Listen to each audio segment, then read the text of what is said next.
Hello student, कैसे हैं आप सभी। मैं आशा करती हूँ आप सभी स्वस्थ होंगे। आज मैं आपके सामने जो हमारा यू टेट है यानी कि पेपर 1, उसके लिए हम जो हमारा हिंदी सब्जेक्ट है यानी कि फर्स्ट लैंग्वेज है उसके बारे में डिस्कस करेंगे। आज मैंने लिया है इसका यानी कि अपठित गद्यांश और अपठित पद्यांश। जो हमारे गद्य होते हैं यानी कि इसके अंदर आती है हमारी कहानियाँ, फिर हमारे जो पद होते हैं इसके अंदर आते हैं हमारे दोहे और हमारी कविताएँ। इसमें हमारा पहला दिया रहता है तो उसके अंदर हमें क्वेश्चन दिए रहते हैं जो हमको छांटने होते हैं। यानी कि कुछ क्वेश्चन तो ऐसे होते हैं जो हमें यानी कि हमारा जो गद्यांश होता है उसमें मिल जाते हैं, कुछ जो पद के होते हैं हमें पद्यांश में मिल जाते हैं। लेकिन कुछ क्वेश्चन ऐसे बनते हैं जो कि व्याकरण से बनते हैं। तो व्याकरण के क्वेश्चन को हम कैसे हल करेंगे, इसके लिए हमें व्याकरण का जो हमारा मेन टॉपिक है हम उसको कवर करते चलेंगे। तो आज मैंने यहाँ फर्स्ट टॉपिक जो हमारा हिंदी का है, फर्स्ट टॉपिक यानी कि वर्णमाला, बहुत ही इंपॉर्टेंट टॉपिक है जिसके अंदर हमारे 3 से 4 क्वेश्चन बनते ही बनते हैं। और हिंदी में हमारे जो रहते हैं यानी कि इसके अंदर भी 30 मार्क्स का ही हमारा रहता है। और 30 मार्क्स में कुछ हमारा व्याकरण में डिवाइड हो जाता है और कुछ हमारा साहित्य में डिवाइड हो जाता है। साहित्य के भी बनते हैं 4-5 क्वेश्चन साहित्य के बनते हैं और 4-5 क्वेश्चन से ज़्यादा ही बनते हैं हमारे वर्णमाला के अंदर। और कुछ आ जाते हैं हमारे अपठित गद्यांश और अपठित पद्यांश के अंतर्गत। तो इसके अंदर अगर मैं बात करूँ वर्णमाला, तो इसके अंदर जो हमारा पहला रहता है यानी कि वर्ण हम किसको कहते हैं। सबसे पहले यहाँ क्या है, वर्ण। तो वर्णमाला तो बाद में आया है, सबसे पहले क्या है, वर्ण। यानी कि हम वर्ण किसको कहते हैं। तो अगर मैं यहाँ वर्ण की डेफिनेशन की बात करूँ कि हम वर्ण किसे कहते हैं तो हम बोलेंगे यहाँ ध्वनि के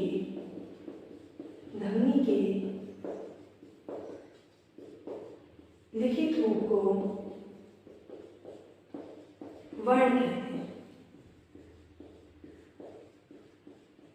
ध्वनि के लिखित रूप को यानी कि जो मैं लिख रही हूँ और ये जो मैं बोल रही हूँ तो इसके जो लिखित रूप है उसको हम क्या बोलते हैं, वर्ण बोलते हैं। फिर इसके बाद आता है हमारा दूसरी डेफिनेशन यानी कि सेकंड डेफिनेशन। अगर मैं बात करूँ तो इसके अंदर आता है कि भाषा की जो सबसे छोटी इकाई है, भाषा की सबसे छोटी इकाई को वर्ण कहते हैं। ठीक है, तो इसके अंदर जो हमारा आता है यानी कि ध्वनि, यानी कि ध्वनि के लिखित रूप को हम क्या बोलेंगे, या वर्ण बोलेंगे। फिर जो भाषा की सबसे छोटी इकाई है वो क्या कहलाती है, हमारी वर्ण कहलाती है। सबसे पहले तो ये हुआ हमारा। फिर इसके बाद आता है वर्णमाला, यानी कि जो किससे मिलकर बनी है, वर्णों से मिलकर क्या बनी है, हमारी वर्णमाला। अगर मैं यहाँ वर्णमाला की बात करूँ तो इसके अंदर आता है हमारा डेफिनेशन यानी वर्णमाला।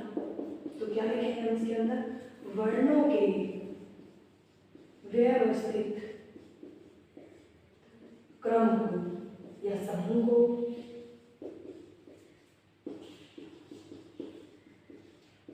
वर्णमाला कहते हैं। तो इसके अंदर आता है हमारा यानी कि लिखित रूप को हम वर्ण बोलेंगे, भाषा की सबसे छोटी इकाई वर्ण होगी। फिर आता है हमारा वर्णमाला। तो वर्णमाला क्या है कि जो हमारे वर्ण हैं इनको एक व्यवस्थित क्रम से या व्यवस्थित क्रम को या वर्ण के व्यवस्थित ढंग को क्या बोलेंगे हम, वर्णमाला। यानी कि जो हमारे वर्णमाला है इसको हम ये किससे मिलकर बनती है, यानी कि वर्णों से मिलकर बनती है। फिर इसके बाद आ जाता है हमारा वर्णमाला। तो वर्णमाला के अंदर कितने वर्ण होते हैं, ये हमने बोला है कि वर्णों के व्यवस्थित क्रम को। तो वर्ण के अंदर यानी कि जो हमारे वर्ण होते हैं, अगर मैं बात करूँ यहाँ वर्णों की संख्या की, वर्णों की संख्या तो वो कितनी होती है, 52 होती है। कितनी, 52। तो वर्णमाला किससे मिलकर बनी है, वर्णों से मिलकर बनी है। और वर्ण कितने होते हैं हमारे, 52 होते हैं टोटल। अब देखो यहाँ जो हमारे वर्ण हैं, अगर मैं इनको डिवाइड करूँ, यहाँ वर्ण को डिवाइड करूँ, ये आ गया हमारा वर्ण। तो वर्ण हमारा 2 भाग में डिवाइड रहता है। यानी कि अगर इसके अंदर मैं बात करूँ, यहाँ पहला रहता है हमारा स्वर और दूसरा रहता है हमारा व्यंजन। पहला आता है इसके अंदर स्वर और दूसरा आता है हमारा व्यंजन।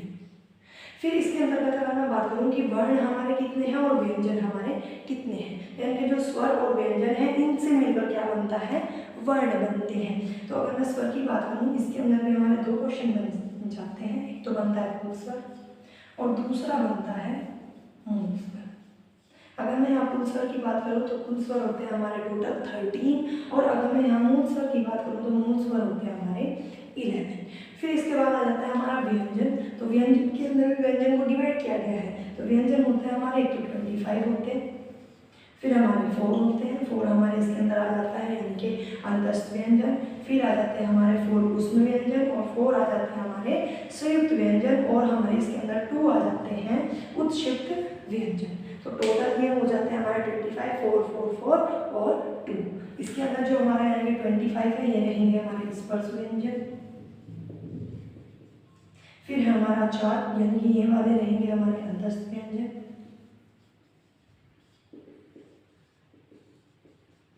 फिर आ जाता है हमारा इसमें ऊष्म व्यंजन। फिर 4 जो हमारे ऊष्म के बाद आते हैं इसके अंदर संयुक्त व्यंजन। फिर इसमें एक रहता है हमारा जिसके अंदर 2 आते हैं उसको हम बोलते हैं उत्क्षिप्त व्यंजन। उत्क्षिप्त व्यंजन। अब इसको हमने स्वर में और व्यंजन में डिवाइड कर दिया है वर्णों को। अब हम इसके बाद पढ़ेंगे कि स्पर्श व्यंजन के अंदर कितने आते हैं और कुल स्वर कौन से हैं और हमारे जो मूल स्वर हैं वे कौन से हैं। अब हम उनके बारे में डिस्कस करेंगे। यहाँ जो हमारे वर्णमाला है इसके अंदर जो वर्ण है तो वर्णों की संख्या कितनी है 52। अब उसको डिवाइड किया गया है हमारा स्वर और व्यंजन के अंदर। अगर मैं यहाँ स्वर की बात करूँ तो जो हमारे स्वर होते हैं ये कितने होते हैं 13 होते हैं और जो व्यंजन है ये हमारे डिवाइड किए गए हैं। और इस ऐसे ही अगर मैं यहाँ बात करूँ स्वर की तो स्वर हमारे पास इसमें दिए गए हैं यानी कि मूल स्वर।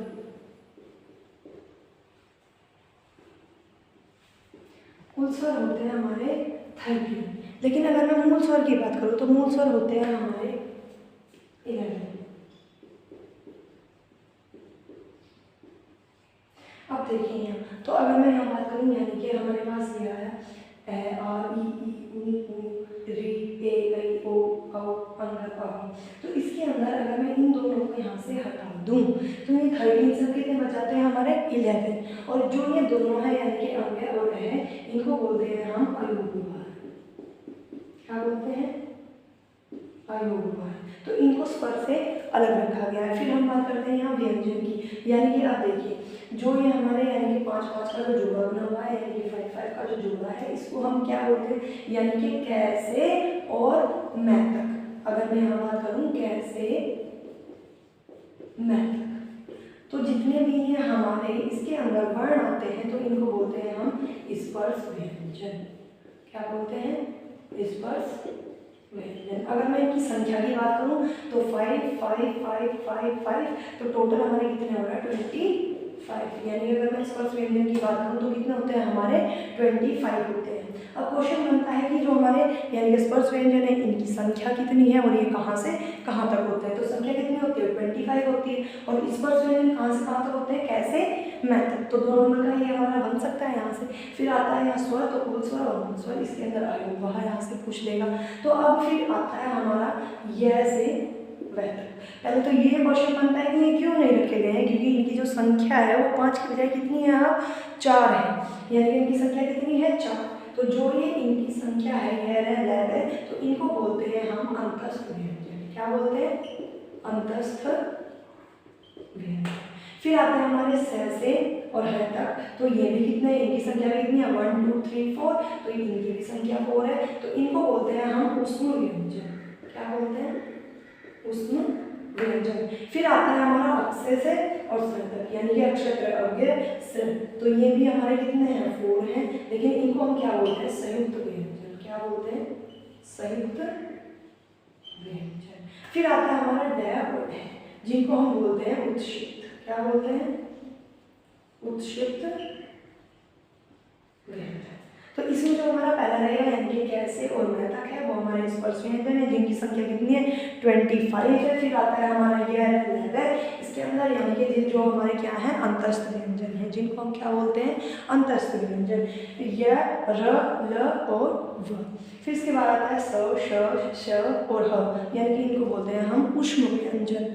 ठीक है तो इसके अंदर जितने भी हैं हमारे हैं तो इनको डिवाइड किया गया है यहाँ यानी कि 13 हमारे होते हैं कुल स्वर और 11 होते हैं हमारे मूल स्वर। फिर इसके बाद आ जाता है कैसे मैं तक हमारे स्पर्श व्यंजन कहलाते हैं। फिर आता है हमारा य र ल जिसको हम अंतस्थ बोलते हैं। श श ह ये हमारा ऊष्म व्यंजन है। फिर ये हमारे संयुक्त व्यंजन है और ढ आता है उत्क्षिप्त व्यंजन जो अब क्या करे गए हैं जोड़े गए हैं। अगर ये क्वेश्चन बन जाए कि अब कौन से वर्ण जोड़े गए हैं वर्णमाला के अंदर तो एक तो आता है यानी कि संयुक्त व्यंजन के अंदर अंदर स्र जोड़ा गया है और इसके अंदर अगर मैं बात करूँ ड और ढ जोड़ा गया है, यानी कि जिसको हम बोलते हैं उत्क्षिप्त व्यंजन। अब इसके अलावा भी, ये तो हमारी वर्णमाला है, इसके अंदर स्वर और व्यंजन में डिवाइड किया गया, लेकिन इसके अलावा भी कुछ वर्ण ऐसे हैं जो हम वर्णमाला में यूज़ तो नहीं करते लेकिन उनको गिना जाता है। जैसे कि अगर मैं बात करूँ आ, और इसको हम बोलते हैं आगत स्वर।